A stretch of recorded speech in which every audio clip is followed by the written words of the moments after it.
You ever have one of those moments where your own parents look you in the face, say something completely insane, and you just sit there wondering how you even share DNA? Yeah, that was me 2 weeks ago, standing in my own apartment doorway, holding a mechanic's invoice I never agreed to pay, watching my mom and dad act like I was the one being ridiculous for not bailing out my brother for the third time in 2 years, like it was just expected, like that was my job now. I didn't yell. I didn't argue. I just smiled, went to my desk drawer, and handed them a sealed envelope. Inside, a notarized document they never expected. Because what they forgot was that I wasn't just their son. I was also the one managing their trust fund. And I was done. But I'm getting ahead of myself. Let's rewind a bit. My name's Victor. I'm 32, single, no kids, and I live alone in a 2-bedroom apartment I actually own. No mortgage, just paid off clean. That's not meant as a brag, just context. I've worked in finance since I was 24, and I'm good with money. Like annoyingly good. Budgeting, investing, asset management, you name it. It's always just clicked for me. That's probably why my grandfather, before he passed, named me the trustee for the family fund he set up years ago. It was meant to support my parents in retirement, help with emergencies, maybe support future grandkids if used wisely. Emphasis on wisely. He trusted me to make sure of that. My parents, meanwhile, I've always treated money like it was a magical resource that just shows up when needed. My mom is the emotionally manipulative type, always knows just what to say to guilt someone into doing what she wants. My dad, more blunt force trauma, insults, shame, threats, whatever gets the job done. And then there's my younger brother Caleb, 25, who's the human embodiment of not my fault. He's crashed 3 cars in the past 2 years, all while unemployed, uninsured, and somehow convinced he's the victim each time. And every single time. Guess who my parents turn to? Me. Because you're the responsible one, Victor. Because you actually have money. Because he's your little brother, and he needs you. Never mind that Caleb never once apologized. Never mind that he doesn't call me unless he needs something. Never mind that I've already paid for 2 different cars that he managed to total within 6 months. They just expected me to keep cleaning up his messes, like some sort of family janitor with a checkbook. The first time, I felt bad. He called crying. Said he was scared. The accident wasn't his fault, it was. He had no one else to turn to. I helped him get a used car. Nothing fancy, just something reliable. For $1,200. Cash. I didn't expect a thank you. I definitely didn't expect repayment. But I figured maybe it'd be a wake-up call. Spoiler, it wasn't. 8 months later, car number 2 met its doom. This time a friend borrowed it and wrecked it. Caleb called again. My parents called. I said no. They showed up at my apartment unannounced, sat me down, and guilt me into it. He's lost, my mom said with that watery-eyed look she pulls out like a party trick. We failed him. But you can help him get back on track. I cracked. I caved. Another $5,000 gone. That one lasted a whole 11 months before it ended up in a ditch after what he claimed was a weather-related spinout. There wasn't a cloud in the sky that day. So when they called this time, I didn't even pick up. I knew what it would be. I saw the text first. Call us ASAP. Something happened with Caleb. He's okay. Thank God. But his car is a total loss. Then the phone calls. Then the voicemails. All ignored. I'd had enough. That was the line for me. I had already decided, quietly, firmly, that I wasn't paying for a third mistake. Not a chance. And I knew it wouldn't stop unless I made it stop. The crazy part? I didn't even tell them no yet. I just didn't respond. And within 48 hours, the guilt campaign began. My mom left a voicemail that started with, "I know you're busy, sweetie," and ended with, "It's not like you have kids. What else is your money for?" Like I was just some financial holding pen for other people's problems. Then my dad called. His message was short. Ungrateful. After everything we've done for you, you think you made it on your own. I remember standing in my kitchen, holding my phone, just staring at it like it had slapped me. Everything they'd done for me. I paid my own way through college with scholarships and part-time work. I got my first internship on my own. I bought my first apartment with money I earned. I even refinanced their mortgage once to get them a better rate and never said a word about it. But none of that mattered. Because the one thing I refused to do, this one time, suddenly made me the bad guy. The worst part? It wasn't just about the money. It was about how expected it had all become. How there wasn't even a conversation. Just a demand dressed up as obligation. Like I was some vending machine for family mess-ups. Insert guilt, get cash. And then, 2 weeks later, they showed up. No call, no warning. Just rang my buzzer at 7:45 p.m. on a Thursday, like it was perfectly normal. I opened the door, and there they were. My mom holding a folded mechanics invoice, my dad behind her with that look like he was daring me to say something. We figured we'd just drop this off, my mom said cheerfully, as if handing me a birthday card. It's not that much this time, just the deductible and a few repairs. Caleb's friend is covering the rest. I looked at the paper. $2,780. My dad shrugged like that was reasonable.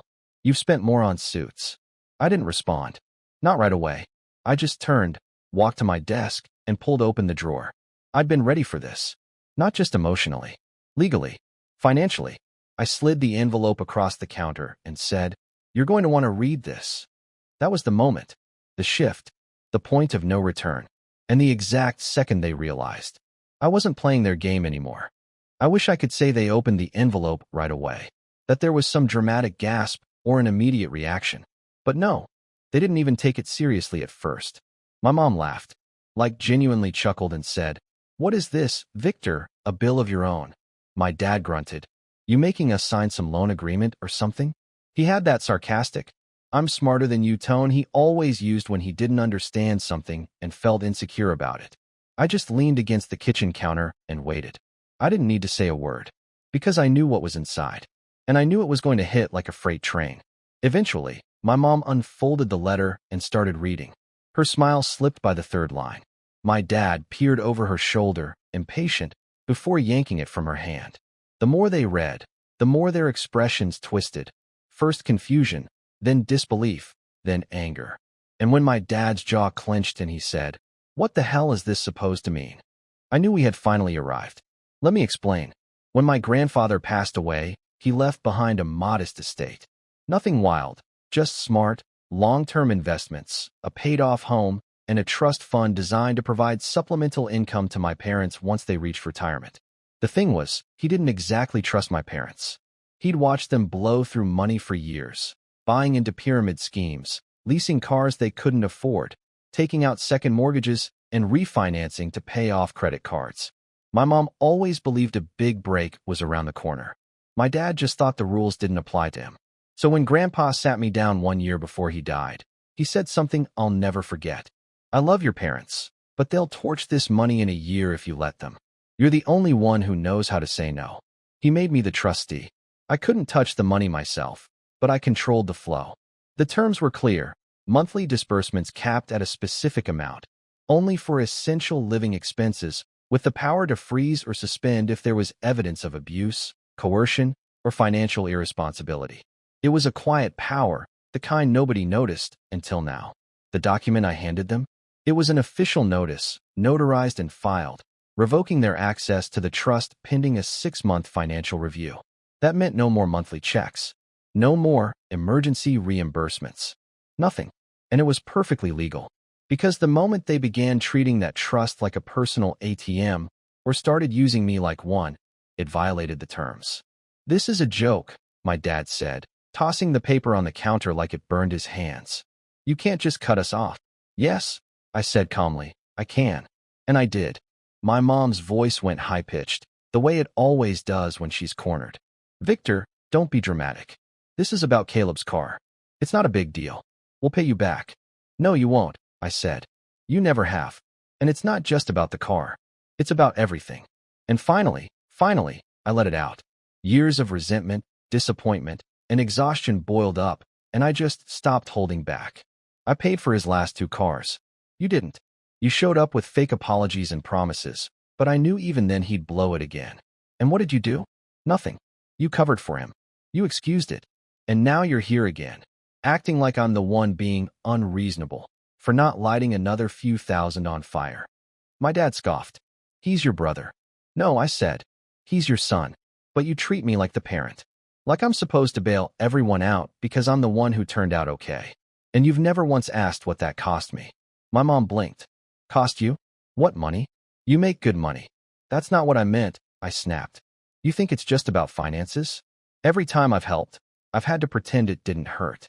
Like it didn't suck to feel like an afterthought. Like it didn't matter that I worked for every cent while you treated my success like a family asset you were entitled to. You show up unannounced. You hand me bills like I'm your accountant. And when I say no, I'm the bad guy. My hands were shaking. I hadn't realized it until then. All those years I bit my tongue, smiled through gritted teeth, and told myself they didn't mean it. All that poison had finally bubbled up. My mom started crying. Not the full sobs she used when she wanted to win sympathy. No, these were the confused, wounded tears of someone who truly didn't see it coming. But Victor, we're family. Exactly, I said. So why have I felt like a wallet with legs for the past 10 years? They didn't answer. My dad stared at the counter.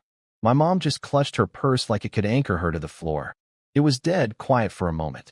You could hear the hum of the fridge. And then she said something that flipped everything on its head. I just don't understand why you won't help him, she whispered. He's struggling. You've never struggled. You've always been fine. And there it was. That one sentence. That one stupid sentence that somehow erased everything I'd ever been through in their eyes. I never struggled. She didn't know, or didn't remember, how I lived off protein bars and ramen during my first internship, how I juggled night classes and a weekend job just to make rent. She didn't know I'd sold my old guitar to cover my first tax bill, that I'd cried in a public restroom the day I got laid off at 27, wondering how I'd pay for groceries. She didn't know because I never told her. I didn't think she cared, and maybe that was my fault. I kept it all quiet. I didn't want to burden anyone. But in doing so, I let them write a story where I was just fine. So fine that I became the safety net they could stomp on every time their golden child fell through the cracks. My dad finally spoke. So what now? You cut us off, and what? Feel good about it? No, I said. I feel sick about it. But I'm done feeling like I owe you something for being your son. They left in silence. Didn't say goodbye. Just took the envelope and walked out. I thought that was the end. But I was wrong. Because 2 days later, I got a phone call from Caleb. I didn't answer when Caleb first called. I saw his name flash on my phone screen, and my stomach twisted. I already knew it wouldn't be an apology. I was still raw from what had just happened, still turning their words over in my head like jagged stones. You've never struggled. That one kept echoing. Like everything I'd endured to get here didn't count because I'd kept my head down and my mouth shut. Because I'd been too good at pretending it didn't hurt. He called again. And again. 5 missed calls in one day. The next morning, he left a voicemail. Look, I don't know what mom and dad said to you, but this is serious, okay? I need help, man. I'm trying to get my life together. You don't even have to give me money, just co-sign on something. They said you're being a jerk again, but I know you're not heartless. That was the first time I'd heard from him in over a year that wasn't about money. And he still didn't say my name. Just man. Like I was some guy from Craigslist, and not the brother who'd saved his ass twice. I ignored the message. Then I sat in the dark for an hour, just thinking. You want to know the worst part? It wasn't that my parents expected the world from me and gave me scraps in return. It was that I kept hoping, somewhere deep down, that one day they'd see me. That they'd look past the usefulness and recognize who I'd become. That they'd say, we're proud of you. And actually mean it. Not because of what I gave them, but because of what I endured to give it. But that day never came. And after that voicemail from Caleb, something in me broke, quietly, like a hairline fracture finally giving way under years of pressure. For about a week, I didn't sleep much. I kept the apartment dark. I stopped answering texts, even from friends. I didn't go to the gym. I ate whatever was closest, half a loaf of sourdough and peanut butter straight from the jar most nights. I told my team at work that I had a family emergency and needed time off. They didn't ask questions. I was grateful for that. I wasn't spiraling, not in the dramatic sense. There were no alcohol binges or breakdowns. But I was slipping into something just as dangerous. Numbness. That cold, gray fog that makes everything feel like background noise. I didn't cry. I didn't scream. I just felt empty.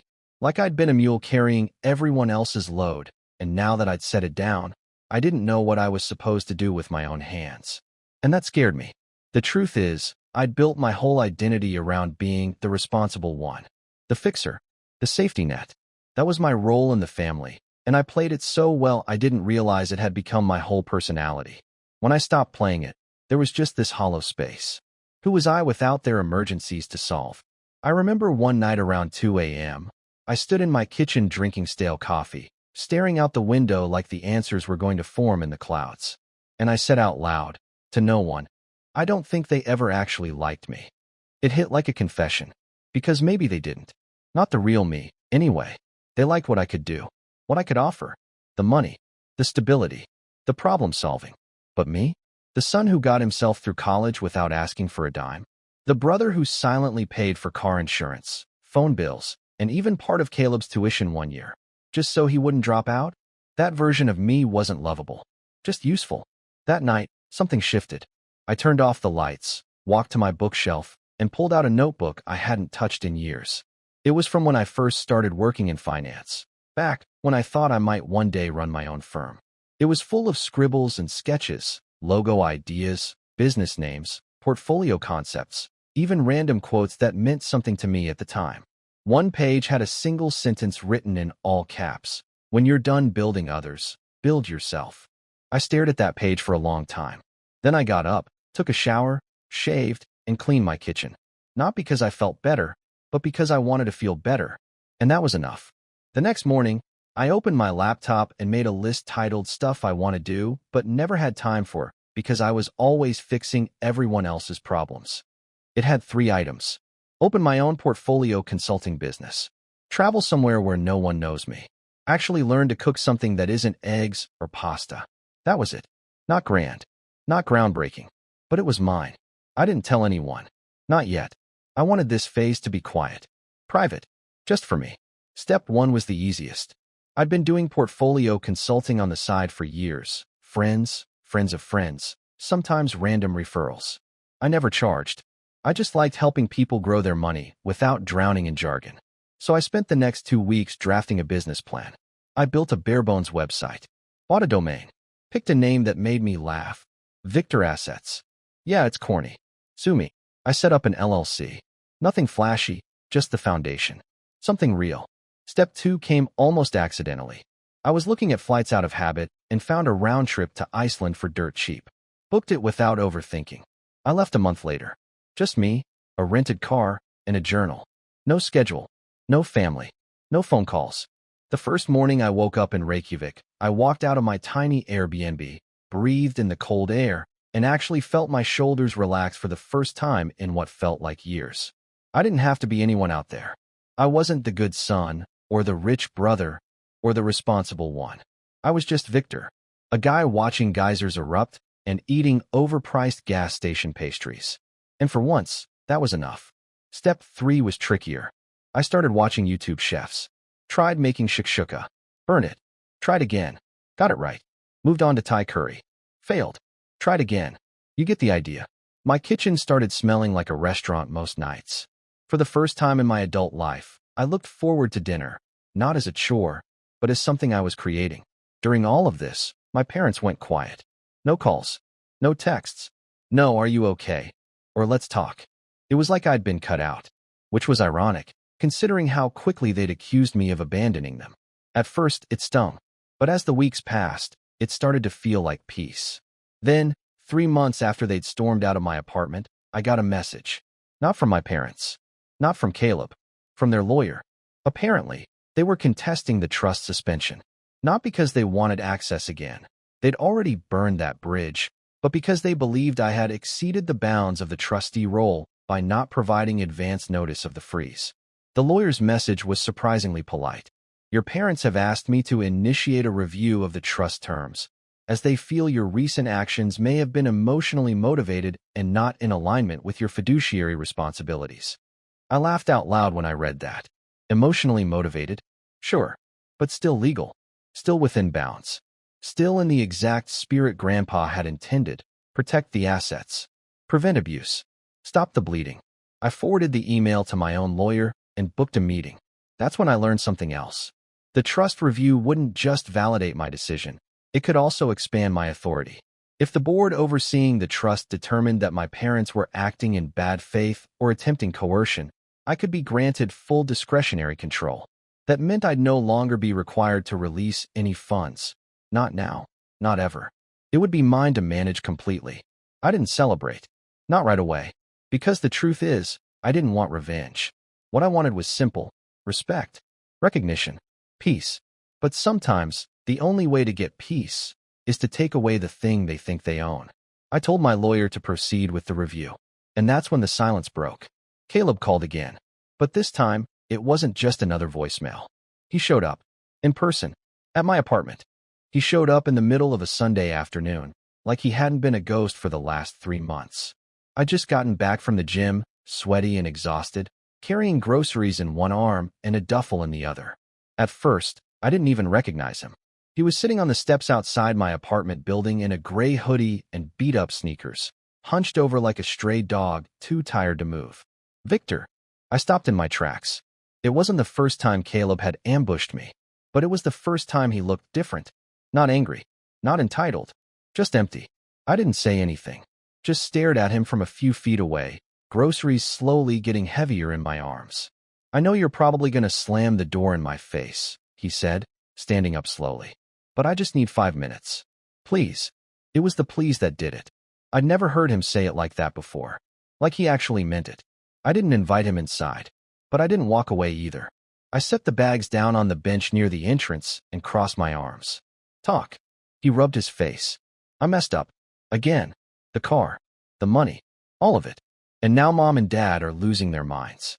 They're saying you're trying to ruin everything. That's not new, I said flatly. They've been saying that since I was 15 and refused to cover for your fake report card. He looked down at his shoes. Yeah, well, this time it's worse. I raised an eyebrow. How so? He hesitated. They're trying to access Grandpa's trust fund directly. Said they hired some guy to override the paperwork. I don't even know what that means. They're talking lawyers and court stuff, and I swear, Victor, they're freaking out. I didn't react.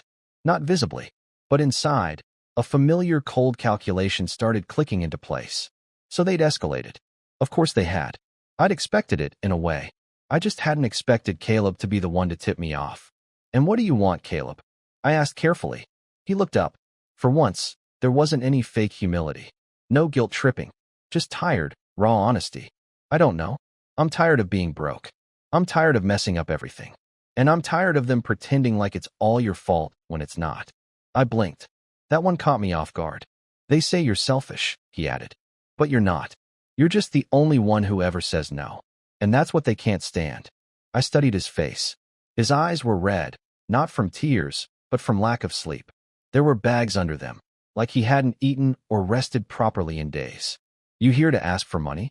I asked. He shook his head. No. I'm here because I think you should know what they're planning. That's when I unlocked the door and let him inside.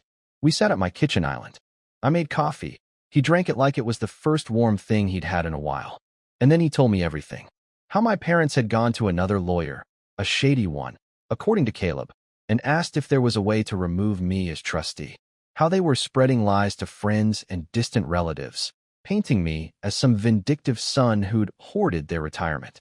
How they even started drafting letters to the Trust Oversight Committee, claiming financial abuse and mental instability. They were trying to turn my responsibility into ammunition, and they were dragging my name through the mud to do it. That's why I'm here, Caleb said. I don't want to be part of this anymore. I used to think you were just trying to control everything. But now I get it. You were trying to protect it. I leaned back in my chair, fingers steepled. A dozen thoughts raced through my head. But one thing was clear. My parents had declared war. But this time, I wasn't going to play defense. I was going to set the board, make the moves, write the ending. It was time to plan. And Caleb, ironically, was going to help. The first step was information. I needed to know exactly what they were saying, who they were talking to, and what legal arguments they were planning to use. Caleb agreed to feed me updates, not as a spy, but as someone finally tired of the dysfunction.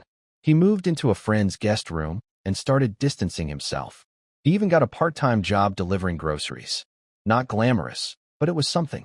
Progress. Meanwhile, I went back to my lawyer and laid out everything. The smear campaign, the legal threats, the emotional manipulation. He wasn't surprised. They're bluffing, he said after reviewing the emails. But that doesn't mean they can't do damage. If they sway enough family members or get traction in court, they might create noise that forces a review. Even if we win, it could tarnish your reputation. I nodded slowly. So what's the move?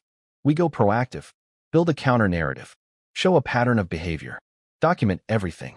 And, if you're willing, we petition for full discretionary authority. No oversight. No monthly stipulations. You control it all. I swallowed. That was a nuclear option. But if they were already setting the house on fire, maybe it was time to stop bringing buckets and start locking the matches away. I agreed. Next came the setup. I began compiling a decade's worth of receipts, emails, bank transfers, and messages. Every dollar I'd given Caleb. Every time my parents asked for money.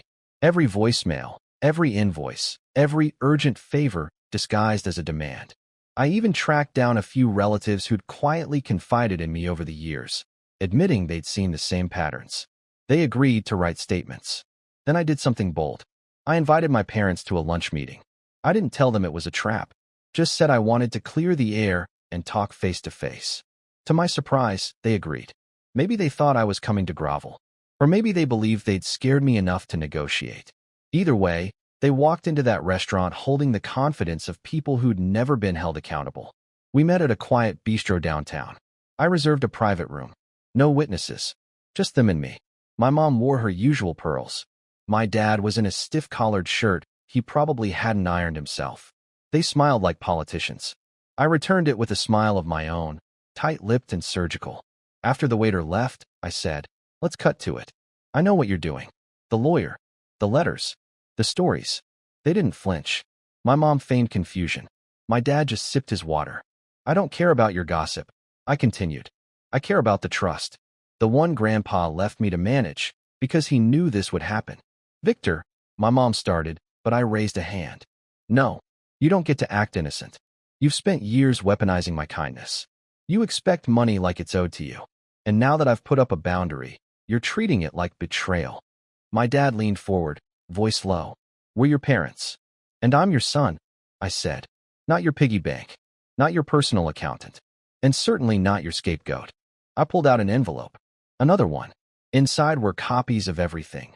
Timelines, receipts, witness statements, even a few photos of Caleb's wrecked cars, complete with dates and my payment records. I didn't slide it to them. I placed it in the center of the table and said, "This is going to the board next week, along with a petition for full authority. You started this war. I'm ending it." My mom's face went pale. My dad opened the envelope and scanned the first few pages. His lips pressed into a tight line. "You wouldn't," he said. "I already did," I replied. And then I stood up. "Enjoy your lunch." They didn't call after me. I walked out of that restaurant lighter than I'd felt in years. Because for the first time in my life, I wasn't playing their game. I was writing the rules. They didn't try to contact me after the lunch. Not for a week. Not for two. Not even a text from my mom pretending like nothing had happened. The silence was deafening, and honestly, a little satisfying. I imagined them at home, pacing, rereading the packet I'd handed them, maybe Googling legal terms they didn't understand. The longer they stayed quiet, the more I knew they were panicking. And they had every reason to. Because while they were used to bluffing and bullying to get their way, I had shifted the game to a playing field they couldn't control. And I had the board now. The review hearing came 3 weeks after the lunch.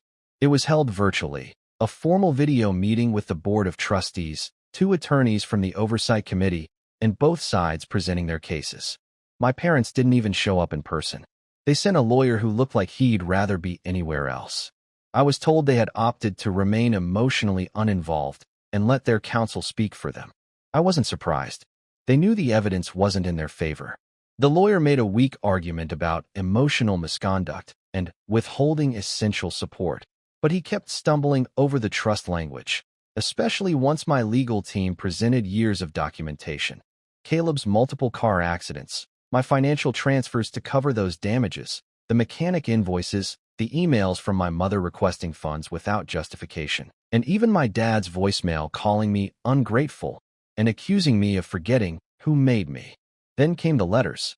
3 of my relatives had written personal statements, each one describing how my parents had privately bragged about the trust fund like it was their personal retirement jackpot.